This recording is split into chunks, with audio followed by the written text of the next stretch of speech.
Apa kamu mengalami emosi yang tidak stabil, sering cemas, konsentrasi terganggu? Jangan-jangan kamu mengalami insomnia. Yuk, tonton video ini sampai habis.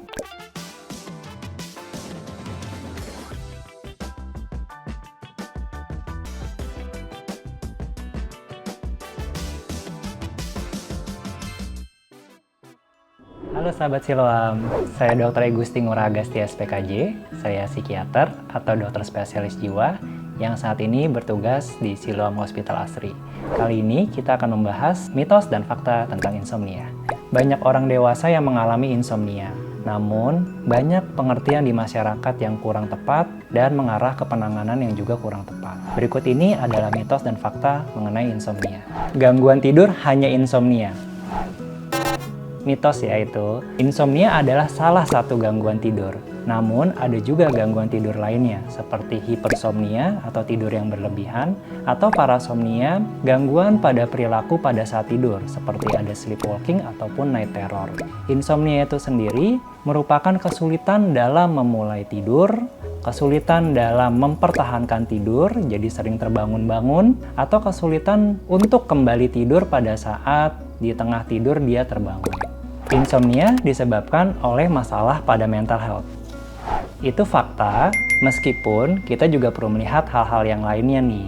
Mental health itu memang mempunyai peran besar dalam pola tidur seseorang. Kondisi seperti gejala stres, gejala cemas, gejala depresi dapat membuat seseorang menjadi mengalami insomnia.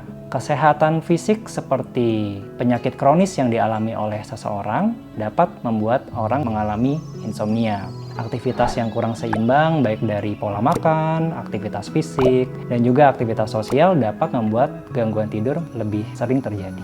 Insomnia tinggal minum obat aja udah sembuh. Itu tergantung. Pengobatan memang bisa mengatasi gejala insomnia. Orang yang mengalami insomnia terjadi ketidakseimbangan pada kerja otaknya.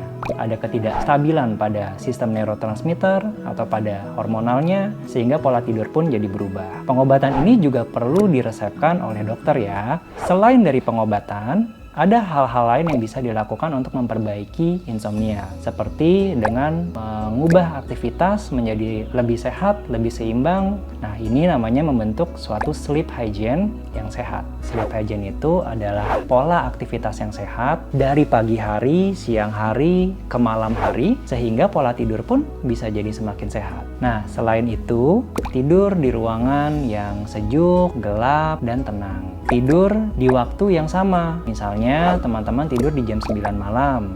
Keesokan-keesokan harinya tidurnya juga mulai di jam 9 malam. Pada saat ingin tidur, kita perlu untuk membuat badan dan pikiran menjadi rileks. Seperti dengan melakukan teknik relaksasi, meditasi. Begitu juga kebalikannya. Kita perlu menghindari aktivitas yang membuat jadi terlalu bersemangat. Aktivitas fisik seperti olahraga yang terlalu malam, itu juga bisa membuat tidur menjadi terganggu. Mengkonsumsi makanan yang berlebihan, termasuk juga kopi, teh, terlalu malam. Yang berikutnya, tempat tidur itu digunakan hanya untuk tidur, supaya badan kita mengingat kalau kita ke tempat tidur itu adalah untuk tidur. Aktivitas lainnya seperti menonton, makan, main handphone, sebaiknya tidak dilakukan di tempat tidur. Sleep hygiene lainnya adalah dengan memfokuskan waktu tidur di malam hari. Justru kalau kita melakukan tidur siang akan berakibat tidur malamnya menjadi tidak maksimal. Insomnia bisa diturunkan secara genetik. Ini tergantung. Genetik memang mempunyai peran cukup besar untuk membuat seseorang lebih mudah mengalami insomnia. Namun bukan berarti keturunan ini pasti menyebabkan suatu kondisi insomnia. Karena insomnia atau masalah pada mental health lainnya itu banyak aspek yang terjadi di dalamnya. Ada aspek biologis, aspek psikologis, dan juga aspek sosial. Insomnia lebih sering terjadi pada perempuan. Itu betul, meskipun pada laki-laki juga banyak terjadi insomnia. Perempuan lebih mudah mengalami insomnia karena ada faktor hormonal yang dapat terjadi, terutama pada saat menstruasi ataupun pada saat seseorang mengalami menopause. Insomnia bisa berdampak buruk pada kesehatan. Betul sekali, insomnia dapat berdampak pada kesehatan fisik dan kesehatan mental seseorang. kesehatan fisik contohnya bisa terjadi lebih mudah peradangan, bisa mengarah ke hipertensi dan penyakit jantung ataupun penyakit-penyakit lainnya. Pada kesehatan mental juga dapat berdampak pada proses berpikir seseorang menjadi lebih lambat, konsentrasi juga semakin terganggu, lebih banyak nih gejala-gejala yang mengarah ke stres, ke kecemasan dan juga gejala depresi.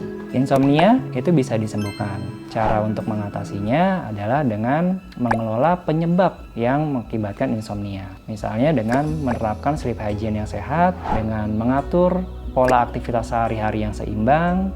Bila teman-teman sudah mencoba mengatasi insomnia ini dan masih menjadi gangguan tidur, segeralah berkonsultasi ke dokter atau psikiater supaya mendapatkan penanganan yang lebih lanjut. Salam sehat!